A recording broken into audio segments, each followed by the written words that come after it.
are reports of ritualistic killings of humans in the records of colonial officials and missionaries. Under certain circumstances, parts of the human body were used to produce so-called Muti, a Zulu word for medicine. Traditional African medicine is usually made from the parts of animals and roots or herbs. Only extreme forms make use of human body parts. In the mid-80s, when there was a sudden spat of so-called Muti murders, South Africa's government commissioned Professor Ralushai to look into the phenomenon in greater depth. Ritual murder was committed for different reasons.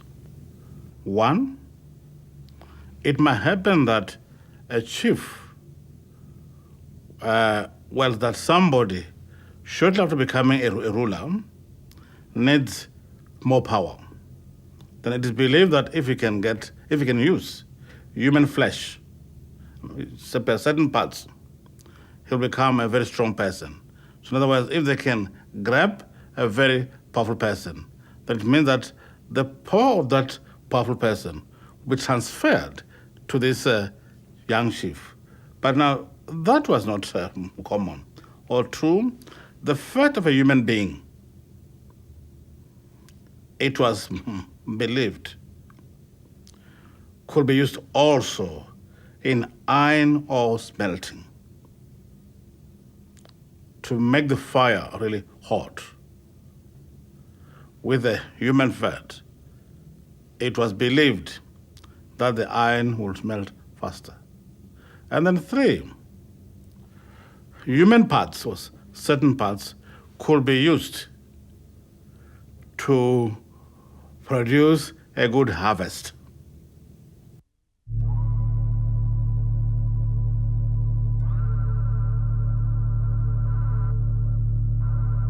In times of crisis, such as droughts or war, Muti, or medicine murders, represent an attempt to ensure the survival of a community. Ritualistic murders of this kind were carried out according to a strict set of rules and practiced only for the benefit of everyone.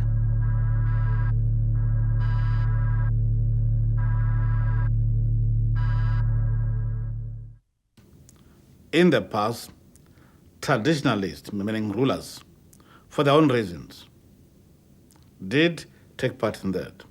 At present, we've got now a new group of people, business people. In almost every case in which a businessman was convicted of having taken part in Muti murder, if you could just go to his business, but at that time it was crumbling. So a certain Inyanga or certain traditional doctor must have told him, look, if you come to us and you pay us so much, we can get you somebody, through his parts, we can rebuild up your own business. So the present type of Muti killing is too much linked with wealth.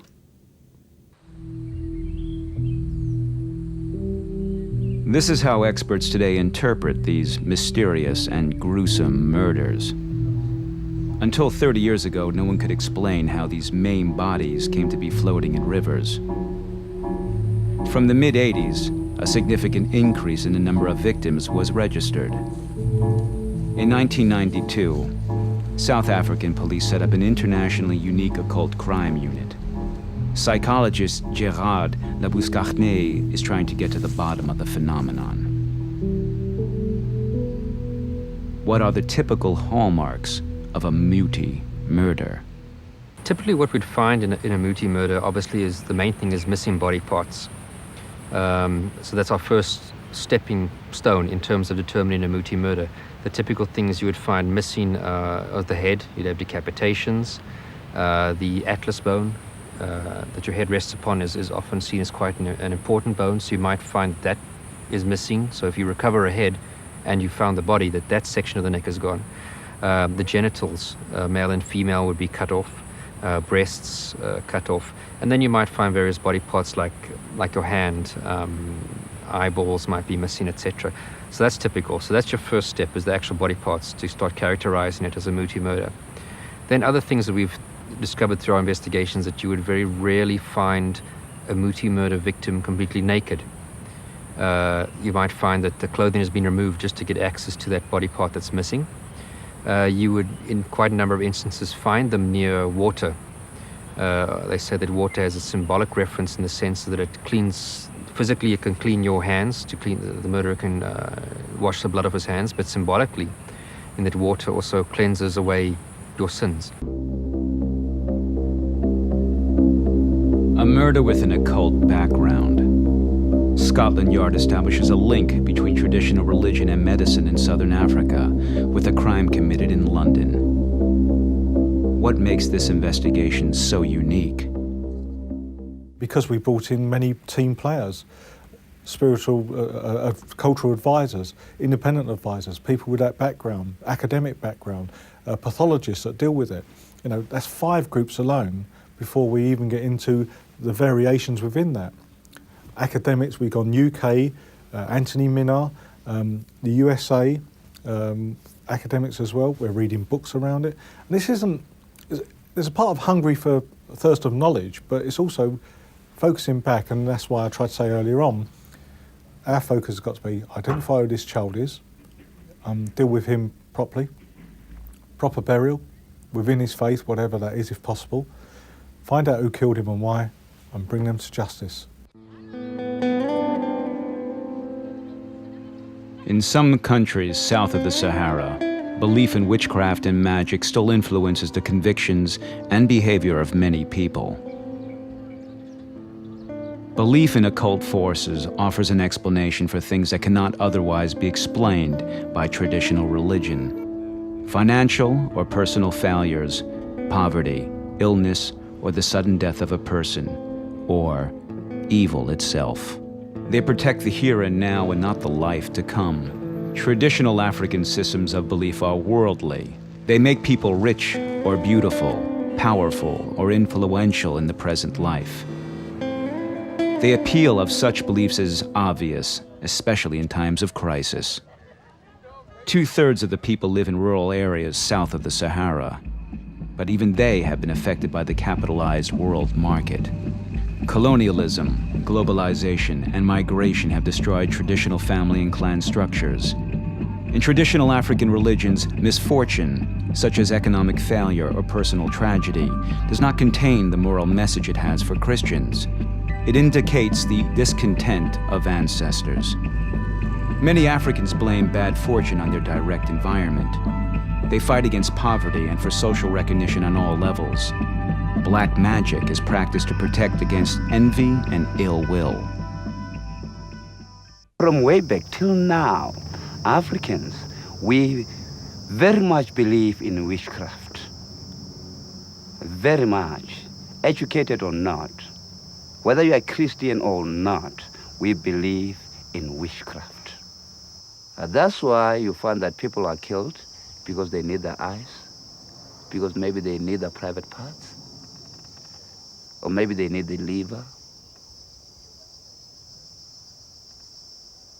As an African, like other Africans, I believe that my personality here on earth is under the control of my ancestors. That they are the cause of all the good and bad in my life. Whatever I have is because of their influence. So every year, I make sure I have to make now sacrifices for them. See? And for a successful communication with the ancestors, as an African, I have to make now African beer. I have to slaughter a goat or maybe a cattle. Then I invite now all my friends and relatives to come and eat and drink with me. See? And after eating the meat, I take all the bones. Next to Lehwame is the name of the plant, which stands now for the spirits of the ancestors in my home state. I make a hole, put them in, close, and believe that at least I have shared with them. See? Sacrificial animals are plants, an important element of traditional African religion. To please their ancestors and spirits, the Zulus usually sacrifice cows as traditional cattle breeders. Today, goats play an important role.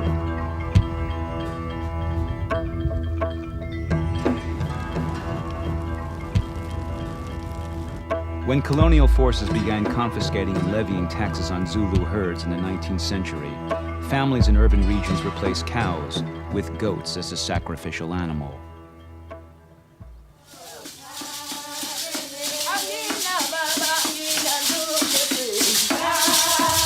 The most important protagonists in traditional African medicine in South Africa are known as Sangoma and Inyanga.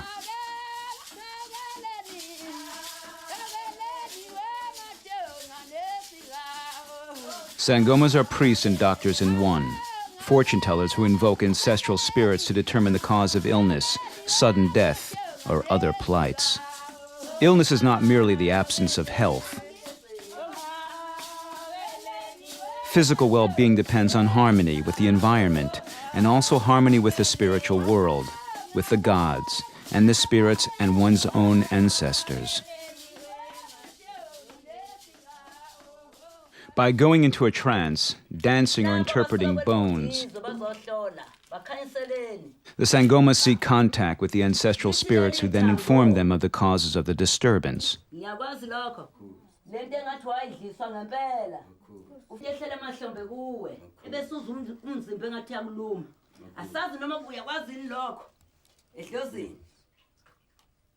A distant relation of this man, whom he never knew personally, did not receive a proper burial. The order of the ancestral spirits has been disturbed.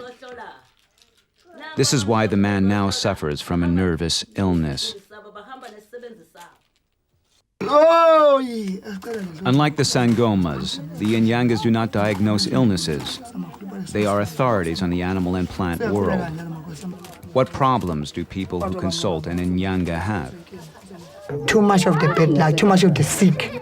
Yeah, when I come for sick, first I'm taking this Muti, there's two. And then I just do just like this. And then I just give it to him. And then I just take another one. There's another one too. There's two just like this too. Just eat and then I just give it to him. He's sick, he don't know how to talk, he don't know how to do anything, he don't know how to sleep. And then I'm taking this one. This one, I just mix it up with the water. Hot water or boiling water. And then I do to the toba like that, and then I drink it up like that. And then there I got another one too from there in the plastic. That for palazza, this cooking, when they come right, and then use palazza with the 5 liters so big like that. There's a tier too. We got him for palazza, that's what you call. More than 50% of the Inyangas learned a profession from their grandparents, whereas a Sangoma receives his calling from his ancestors at an early age. First, you become sick. You become attacked by a special sickness which we call twasa. During that sickness, you are able to see things before they happen. If there are people coming, I know before being told that there are people coming. And this gift is developed. You get initiated. You are taught healing medicine by your teachers. You are taught how to sharpen your gift and make it good. You are taught many things, but it is not a pleasant thing.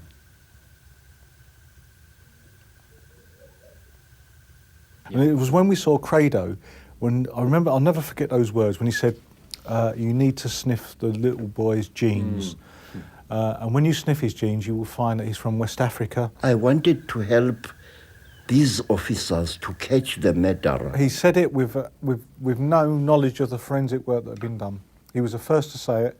He did say Caribbean at first, but then said, no, I'm pretty sure West African. The child is wearing shorts, short trousers.